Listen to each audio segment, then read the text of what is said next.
नवरात्रि में किसी भी दिन इस पेड़ को छूकर आ जाना, उसी टाइम गरीबी मिट जाएगी। आगे आपकी मर्जी। दोस्तों, नवरात्रि के पावन पर्व में आज हम आपको कुछ ऐसी बातें बताएंगे जिससे आपकी गरीबी मिट जाएगी। यदि आज आपने ये मौका खो दिया तो जीवन भर पछताना पड़ेगा। मित्रों, जैसा कि आप सभी यह जानते हैं कि हमारे सनातन धर्म में सभी वृक्षों को बहुत ही पावन माना जाता है। जैसा कि श्री कृष्ण ने भागवत गीता के उपदेशों में भी कहा था कि मैं वृक्षों में वृक्ष पीपल हूँ, और आप सभी के घरों में पीपल की कितनी महिमा है यह तो आपको पता ही है। दोस्तों, जब आप अपने धर्म ग्रंथों को पढ़ेंगे तो आपको ज्ञात होगा कि कई ऐसे पेड़ हैं जिन्हें दिव्य वृक्ष की उपाधि मिली हुई है। आज हम आपको ऐसे ही बहुत ही पावन वृक्षों के बारे में बताएंगे जिसे छू लेने मात्र से आपकी दरिद्रता मिट जाएगी व जीवन भर की सारी कठिनाइयां दूर हो जाएंगी और आपका जीवन धन्य हो जाएगा, जिसे आप हमारी वीडियो में आगे जानेंगे। तो दोस्तों, हमारे साथ अंत तक इस वीडियो में बने रहें। मित्रों, यूँ तो सभी वृक्षों की मानव जीवन में बड़ा ही महत्व है। ये न सिर्फ हमें प्राणदायिनी ऑक्सीजन देते हैं, बल्कि नाना प्रकार के फल, जड़ी बूटियाँ और लकड़ियाँ भी देते हैं। दोस्तों, पेड़ तो हमारे इतने साथी होते हैं कि वह हमारे जीवन की शुरुआत से लेकर जीवन के अंत तक साथ रहते हैं। बच्चे की लकड़ी के पालने से लेकर मृत्यु शैया सजाने तक इन्हीं पेड़ों की लकड़ियों का उपयोग किया जाता है। दोस्तों, हमारे घरों के आसपास वृक्षारोपण करने से गर्मी, धूल आदि से पेड़ों द्वारा रक्षा होती रहती है। ये वृक्ष हवा से कार्बन डाइऑक्साइड तो ग्रहण करते ही है, साथ ही हमारे आसपास की सारी नकारात्मक ऊर्जा को भी सोख कर ताजगी और सकारात्मकता प्रदान करते हैं। स्वयं तेज धूप में तपकर हमें शीतल छाया प्रदान करते हैं। दोस्तों, हमारे शास्त्रों में भी कुछ ऐसे कल्याणकारी व मंगलकारी पौधों के बारे में वर्णन मिलता है जिन्हें नवरात्रि जैसे मंगलकारी पर्व में छू लेने मात्र से दिव्यता का अनुभव होता है और किस्मत बदल जाती है व दुर्भाग्य सौभाग्य में बदल जाता है एवं मन की सारी दुविधाओं का अंत हो जाता है। मित्रों, नवरात्रि माँ दुर्गा के 9 रूपों की आराधना का सबसे उत्तम समय होता है।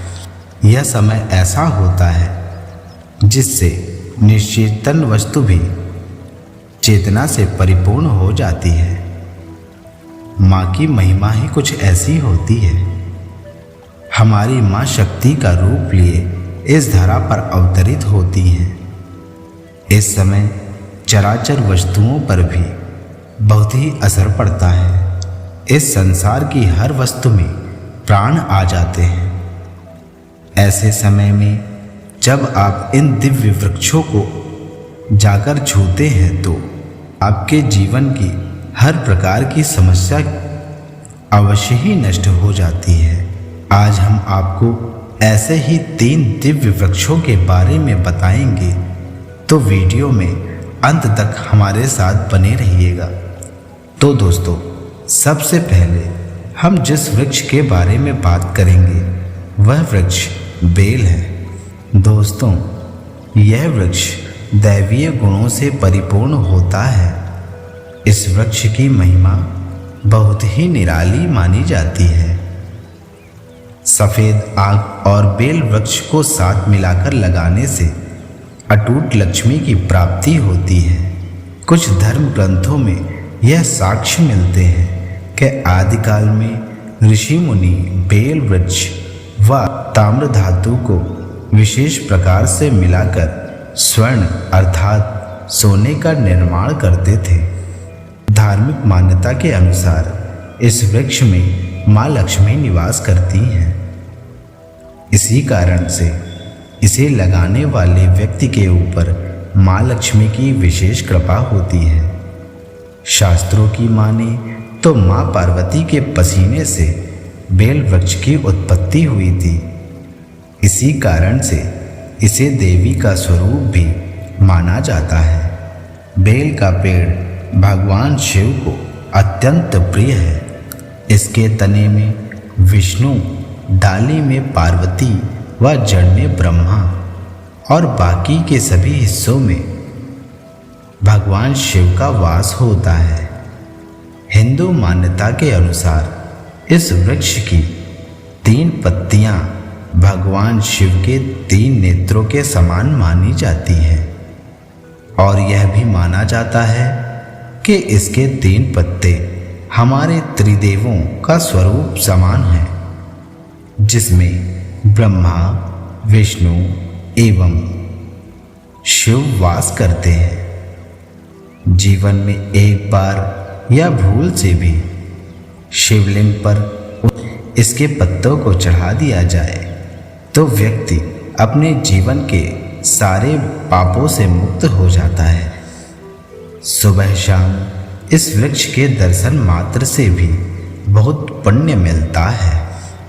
दोस्तों, संध्या काल के समय इस वृक्ष के नीचे घी का दिया जलाने से मानव धनवान, बलवान व पराक्रमी बन जाता है।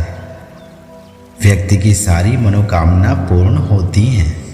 दोस्तों, नवरात्रि के समय कोई व्यक्ति इस वृक्ष को माँ दुर्गा के सच्चे एवं साफ मन से स्मरण करके इसे छूकर आ जाता है तो व्यक्ति को एक अलौकिक शक्ति का आभास होता है।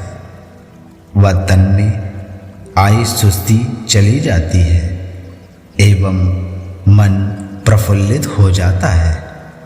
यदि आप नवरात्रि में 9 दिनों का उपवास रख रहे हैं तो बेल वृक्ष को संध्या काल के समय कम से कम 7 बार छूकर आ जाएं या घी का दिया बेल वृक्ष के नीचे जलाकर आ जाएं तो मित्रों, इससे आपकी सारी मनोकामना पूर्ण हो जाती हैं।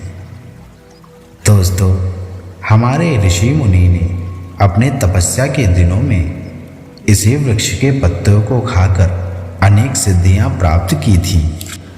नवरात्रि के समय बेल की पत्तियां खाने से, बेल को छूकर आने से व बेल के नीचे घी का दिया जलाने से बहुत ही लाभ प्राप्त होता है। नवरात्रि में बेल वृक्ष की जड़ों में दूध चढ़ाया जाए तो हर प्रकार के रोग दोष दूर हो जाते हैं। अगर सिंदूर मिश्रित गंगा जल चढ़ाया जाए तो व्यक्ति की दरिद्रता दूर हो जाती है। बेल वृक्ष में तिल चढ़ाना सौभाग्य में वृद्धि करता है। दोस्तों, बेल के 3 पत्तों को त्रिदेवी भी कहा जाता है। इन्हें माँ काली, माँ लक्ष्मी, माँ सरस्वती का स्वरूप भी कहा गया है। इसके एक पत्ते पर ऐम, दूसरे पर हीम, तीसरे पर क्लीम लिखकर माता के चरणों पर चढ़ाया जाए तो बड़ी सिद्धि प्राप्त होती है। इनके पत्तों पर हीम, क्लीम, ऐम, हीम, क्लीम सिंदूर से लिखकर चढ़ाया जाए तो व्यक्ति की मनोकामना शीघ्र ही पूर्ण होती है। अगर किसी व्यक्ति की लंबे समय से मनोकामना पूर्ण ना हो रही हो तो ऐसा करने से उसकी सारी मनोकामना पूर्ण हो जाती है। अब बात करते हैं दूसरे दिव्य वृक्ष की। दोस्तों, दूसरा दिव्य वृक्ष है समी का वृक्ष। दोस्तों, समी के वृक्ष को बहुत ही पावन माना जाता है। इस वृक्ष से जीवन में सकारात्मक ऊर्जा का विस्तार होता है। समी का वृक्ष सकारात्मक ऊर्जा में वृद्धि करता है।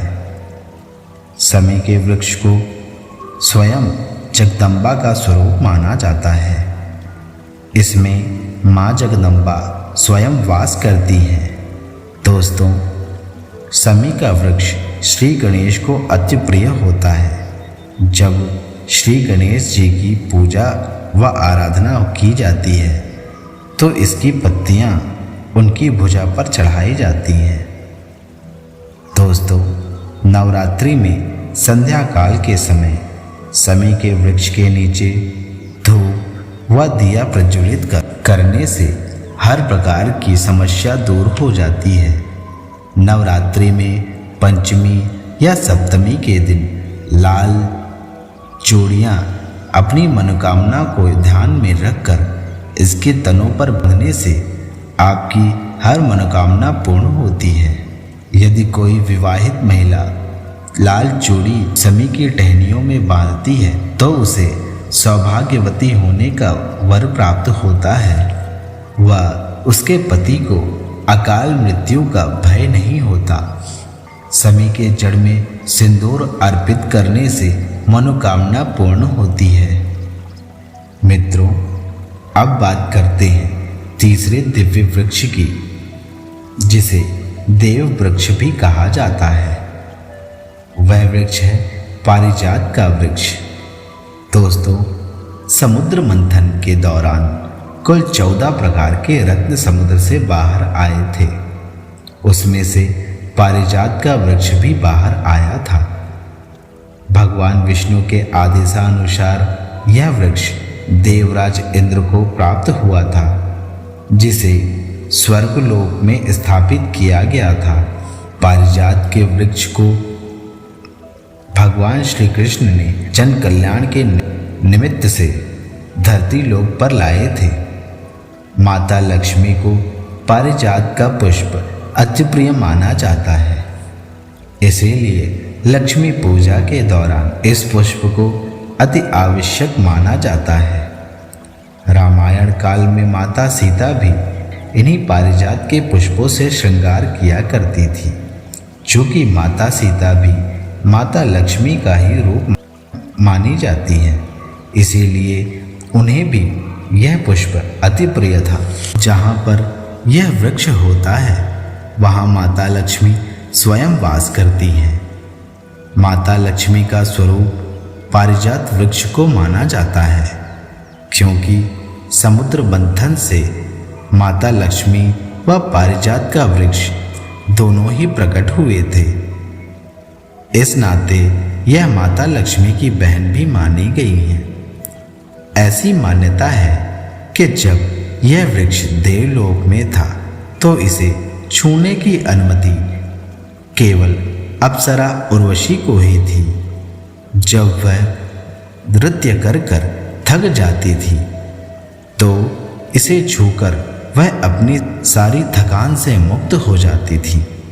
माना जाता है कि किसी मनुष्य के शरीर में कितनी भी पीड़ा व कितनी भी थकान हो, इसके स्पर्श मात्र से वह सभी थकान व पीड़ा दूर हो जाती है। नवरात्र के व्रत के कारण यदि आपके शरीर में पीड़ा व आपको थकान महसूस हो रही हो तो इसे छूने मात्र से आपकी थकान व पीड़ा दूर हो जाएगी। नवरात्रि के समय में यदि कोई व्यक्ति इस वृक्ष के नीचे घी का दिया व चुटकी भर सिंदूर अर्पित करे तो उसकी हर मनोकामना पूर्ण होती है।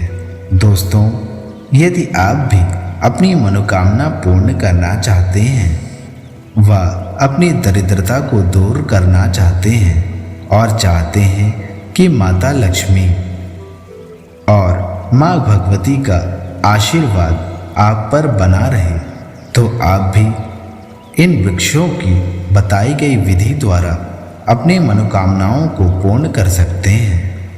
मात्र इन वृक्षों को छू लेने से आपकी सारी मनोकामना व सारी इच्छाएं पूरी होती हैं।